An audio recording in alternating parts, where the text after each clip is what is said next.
Kembali bersama DCA Channel.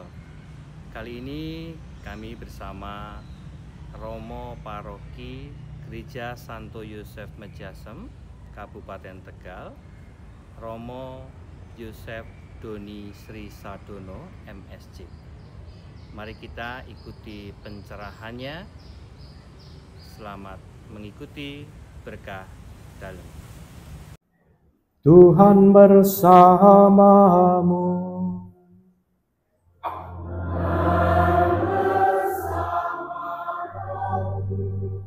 Inilah Injil suci menurut Matius.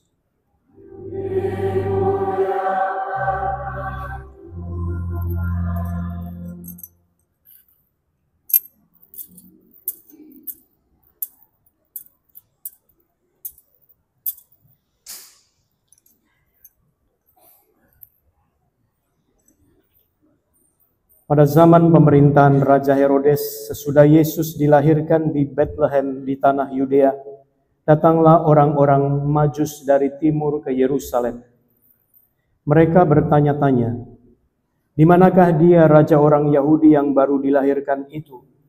Kami telah melihat bintangnya di timur dan kami datang untuk menyembah dia." Mendengar hal itu terkejutlah Raja Herodes beserta seluruh Yerusalem. Lalu dikumpulkannya semua imam kepala dan ahli Taurat bangsa Yahudi, kemudian dimintanya keterangan dari mereka di mana Mesias akan dilahirkan. Mereka berkata kepadanya, "Di Bethlehem di tanah Yudea, karena demikianlah ada tertulis dalam kitab Nabi. Dan kau Bethlehem di tanah Yehuda, engkau sekali-kali bukanlah yang terkecil di antara mereka yang memerintah Yehuda, karena dari engkaulah akan bangkit seorang pemimpin yang akan menggembalakan umatku Israel." Lalu dengan diam-diam Herodes memanggil orang-orang Majus itu dan dengan teliti bertanya kepada mereka kapan bintang itu tampak. Kemudian ia menyuruh mereka ke Bethlehem, katanya, "Pergilah dan carilah anak itu dengan teliti, dan segera sesudah kamu menemukan dia, kabarkanlah kepadaku, supaya aku pun datang menyembah dia." Setelah mendengar kata-kata Raja Herodes, mereka pun berangkat. Lihatlah, bintang yang mereka lihat di timur itu mendahului mereka hingga tiba dan berhenti di atas tempat di mana anak itu berada. Ketika melihat bintang itu, mereka sangat bersukacita. Mereka masuk ke dalam rumah itu dan melihat anak itu bersama Maria ibunya. Lalu mereka sujud menyembah dia. Mereka pun membuka tempat harta bendanya dan mempersembahkan persembahan kepada anak itu, yaitu emas, dupa, dan mur. Kemudian karena diperingatkan dalam mimpi supaya jangan kembali kepada Herodes, mereka pun pulang ke negerinya melalui jalan lain. Demikianlah sabda Tuhan. Hari ini adalah hari raya penampakan Tuhan. Penampakan itu dari kata tampak. Dan kata lain dari tampak adalah kelihatan. Jadi ini ada hubungannya dengan indera kita, yaitu mata. Mata itu sering disebut sebagai indera penglihatan. Jadi karena penglihatan itu juga artinya juga bisa tampak, maka indera penglihatan ini bisa juga sebenarnya kita sebut dengan indera penampakan. Seberapa jauh mata kita bisa melihat seseorang dan kita mengenali orang itu? Seberapa jauh sih? Apakah 100 meter saya berdiri, ada orang 100 meter di sana, saya bisa tahu, oh ini bapak ini, atau oh ini ibu ini? Atau kurang dari itu? Atau hanya 80 meter, atau 50 meter baru kita bisa kenal siapa yang berdiri di sana sejauh 50 meter. Apa yang saya mau katakan dengan ini semua? Jika kita menyebut hari ini adalah penampakan Tuhan, artinya manusia bisa melihat Tuhan. Dan bayi Yesus itu bukan ditaruh 100 meter dari manusia. Tapi manusia tanpa bisa melihat Tuhan dalam diri Yesus ini, bayi ini, itu pasti karena jaraknya dekat. Artinya Tuhan itu sangat dekat dengan manusia. Jadi penampakan Tuhan ini bicara mengenai kedekatan jarak antara manusia dengan Tuhan dalam diri bayi Yesus di Bethlehem. Ketika saya merenungkan ini lebih jauh, saya melihat bahwa sebenarnya bukan hanya indera penglihatan yang bermain di sini dalam penampakan. Bukan hanya manusia yang diwakili oleh 3 Majus dari timur yang melihat Yesus. Tapi saya yakin mereka juga menyentuh Yesus dengan jari-jarinya. Nah, jari-jari ini indera peraba. Mungkin mereka mengusap pipinya, mengusap kepalanya. Mungkin mereka juga menggendong bayi itu sehingga mereka merasakan hangatnya tubuh bayi itu karena bayi itu hidup. Ada darahnya dan darah itu hangat. Atau mereka juga mencium pipi Yesus misalnya. Dan mereka bisa mencium aroma kulit dari Yesus bayi itu. Atau mereka mendekapnya sehingga telinga mereka bisa mendengar juga suara bayi itu. Suara nafasnya, detak jantungnya. 3 orang Majus, gembala-gembala itu mengalami peristiwa itu di Bethlehem. Ini semua bicara mengenai keintiman. Keintiman tidak bisa lepas dari yang namanya indera kita sebagai manusia. 5 indera itu. Kemudian pertanyaan lain. Mengapa kisah penampakan Tuhan adalah kisah 3 Majus dari timur? Kenapa sih harus disebut timur? Ini mau menunjukkan bahwa timur itu menggambarkan jarak yang jauh ke Bethlehem. Mau menggambarkan sebuah proses perjalanan mendekati Tuhan. Dari timur ribuan kilometer mereka berjalan untuk mencari bayi Yesus yang mereka percaya sebagai Mesias ini. Jadi dari jarak yang jauh mendekat dan makin dekat dengan Tuhan. Lalu ketika sudah dekat mereka melihat, mereka memeluk, mereka menyentuh, mereka mencium dan sebagainya. Dalam penutup dari homili saya di malam Natal, saya mengatakan atau bercerita mengenai lagu yang berjudul Mary Did You Know? Yang artinya Maria, apakah kamu tahu? Sebuah pertanyaan kepada Maria. Ada banyak bait syair di situ dan salah satu syairnya bunyinya begini. Maria, apakah kamu tahu ketika engkau mencium wajah bayi milikmu, engkau menyentuh wajah Allah. Ini sebuah syair yang menurut saya dalam sekali. Maria, kamu tahu tidak sih? Kalau kamu cium pipi Yesus, kamu itu mencium pipinya Allah. Ini menggambarkan sebuah keintiman, kedekatan antara manusia dengan Tuhan. Iman bagi orang Katolik bukan cuma dogma atau rumusan yang kaku dan dingin. Kita nggak beriman seperti itu. Iman kekristenan, iman Katolik itu nggak bicara mengenai iman itu ini, dogma, rumusan, kamu harus ikut dan seterusnya. Tapi bagi kita, iman itu adalah iman yang hidup, yang bisa kita rasakan, bisa kita hayati. Iman yang hidup yang menyentuh hati kita secara mendalam, menghibur jiwa kita yang kesepian, menyembuhkan luka-luka kita, mengisi kita dengan sukacita, kedamaian yang lembut dan hangat. Seperti 3 Majus itu dengan bayi Yesus. Keintiman, melibatkan indera, perasaan. Iman kita seperti itu. Jadi iman kita itu sangat personal. Relasi sangat intim dan sangat pribadi dengan Tuhan. Anda harus tiba pada pengalaman keintiman seperti itu. Pengalaman pribadi dengan Tuhan, karena pengalaman iman dicintai Allah seperti ini akan sungguh-sungguh menghasilkan iman yang kuat. Iman yang mampu melewati semua kesulitan di dunia ini, semua penderitaan Anda bisa lalui jika Anda punya pengalaman memeluk Yesus tadi. Menghayatinya, menjadikan itu bagian dari diri kita. Sebagai penutup dari renungan ini, kita memang bukan 3 orang Majus tadi. Kita bukan. Kita juga bukan para gembala yang beruntung bisa melihat bayi Yesus di Bethlehem. Kita tidak beruntung melihat bayi Yesus di Bethlehem.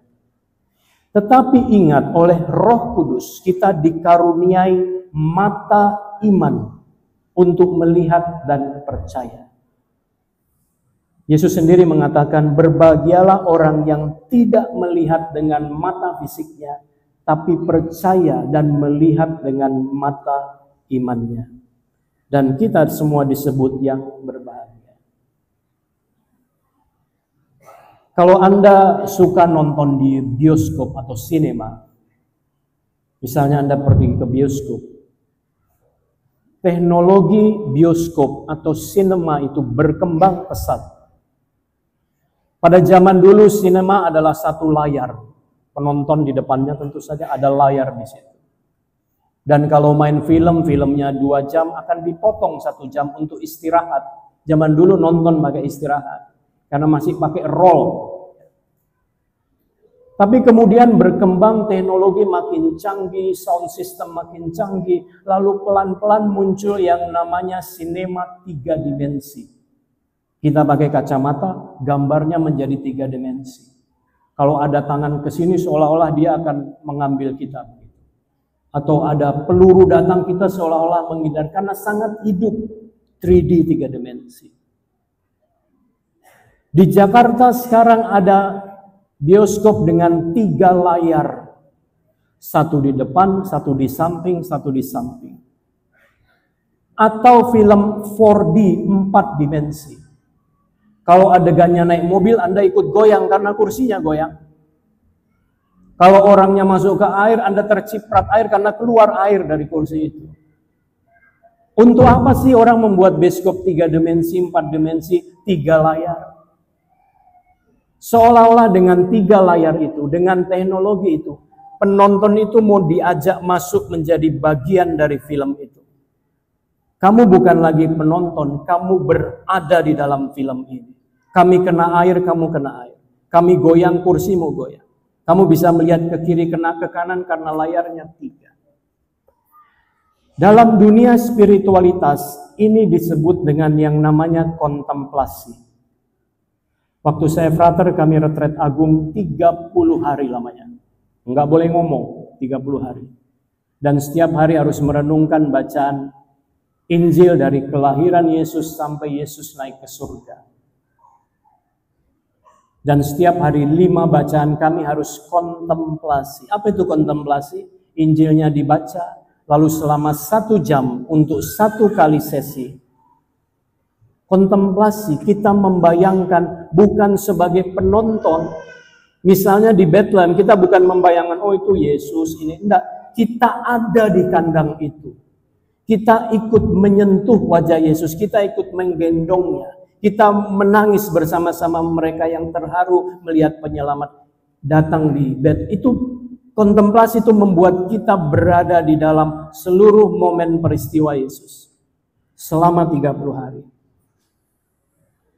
Jadi kita memang tidak pernah melihat Yesus.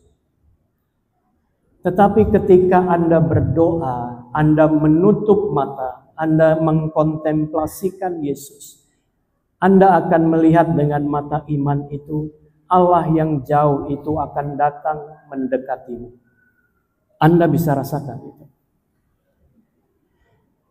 Sebagai penutup dari penutup, waktu saya tabisan, saya diminta untuk menyanyikan 1 lagu. Dan setelah komuni saya menyanyikannya sendirian dengan background chord waktu itu. Dan saya diminta terserah mau pilih lagu apa. Lalu saya memilih 1 lagu yang judulnya Sejauh Doa. Sejauh doa ini ngomongin apa sih? Sejauh doa itu mau menggambarkan bahwa Tuhan itu sangat dekat. Cukup tutup matamu, lihatlah dengan mata imanmu, dia akan datang kepadamu. Lagunya kira-kira begini. Bila kau merasa gelisah di hatimu, bila kelam kabut mengaburkan hidupmu, ingatlah masih ada seorang penolong, dialah Tuhan Yesus yang tak pernah jauh darimu. Berdoalah, ia akan mendengarmu. Berpasrahlah, ia akan mendatangimu. Lalu di refrainnya adalah, dia hanya sejauh doa, dia hanya sejauh doa. Mau mengatakan bahwa Tuhan itu hanya sejauh doa. Dia tidak jauh, dia ada di dekat kita. Pada waktu saya ke Bethlehem bersama para pesiara, kami mengunjungi tempat di mana Yesus itu dilahirkan. Posisi di mana dulu bayi Yesus itu diletakkan. Tentu sudah bukan lagi kandang, sudah menjadi sebuah gereja. Dan posisi Yesus diletakkan itu seperti terbuat dari marmer begitu, lalu ada bintangnya begitu, dari besi. Tidak tahu besi atau emas, bintang. Disitulah Yesus lahir. Dan orang antri hanya untuk bisa datang dan menyentuh bintang itu. Dan tiap orang tidak dapat kesempatan lama karena banyak sekali yang antri. Dan ketika saya datang ke situ, saya bersimpuh dan saya mencium bintang itu. Saya sentuh dengan indera saya lihat, lalu saya cium bintang itu. Saya menangis waktu itu dan saya hanya bilang, terima kasih Yesus, karena Engkau mau datang kepada kami, karena Engkau begitu mengasihi kami dan mau lahir di tempat ini. Ingat, beriman itu personal dan sangat pribadi. Anda harus menemukan momen Anda sendiri di mana Anda merasakan kehadiran Tuhan. Maka Anda tidak akan tergoyahkan dalam iman.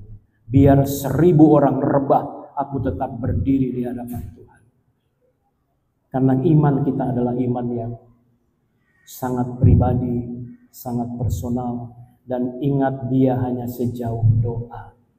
Anda berdoa, maka dia akan datang.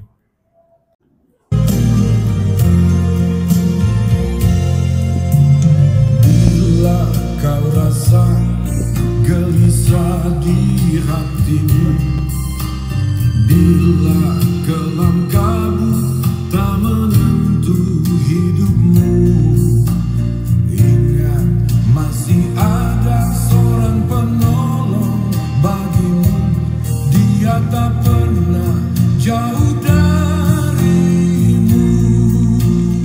Demikian tadi kita sudah menyaksikan bersama pencerahan dari Romo Yosef Doni Srisadono MSc.